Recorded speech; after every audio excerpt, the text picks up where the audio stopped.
O alcalde de Boiro, acompañado polos concelleiros de Servizos Sociais e de Educación, así como varios técnicos municipais, visitou esta mañá as obras de reforma da coñecida como Casa de Costas, unha das antigas vivendas dos Mestres situada en Praia Xardín. O Concello de Boiro está a executar a súa reforma para darlle un fin social, unha obra financiada con fondos propios que ascende a 74.000 euros, máis os 18.000 que achega a Deputación da Coruña para a dotación de mobiliario. Esta vivenda ten un orzamento que procede dos orzamentos municipais do ano 2024, por lo tanto vemos a importancia de traballar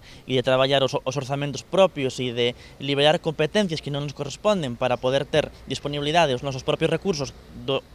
pagados ao fin e ao cabo dos impostos dos veciños e veciñas do Concello de Boiro para que repercutan no benestar da sociedade e da ciudadanía en xeral. Como xa digo, son preto de 74.000 euros que pon o Concello de Boiro, aos que se complementan 17.600, casi 18.000 da Deputación Provincial con cargo a ese post social, ese post de servicios sociais extraordinarios que a Deputación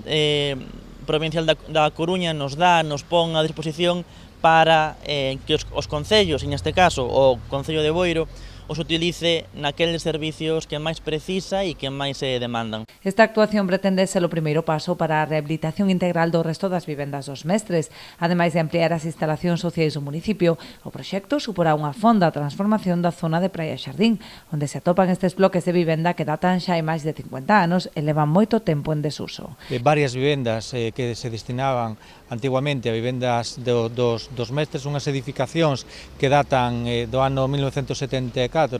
estamos falando de 50 anos de uso, donde xa levan moito tempo pois en abandono, donde, como dicía o concelleiro, fixemos o cambio de usos educativos e que estamos traballando sobre todo o conxunto. Como dicía o concelleiro, esta é unha das primeiras que vamos a rehabilitar, pero estamos traballando tamén nos outros bloques. Esta é a vivenda máis pequena, é unha vivenda unifamiliar, os outros son bloques de pisos con dúas plantas e que, bueno, que tamén estamos traballando en eso e que nas próximas semanas pues, tamén faremos noticia dos usos que lle vamos a dar, que tamén va a ser usos sociais, non?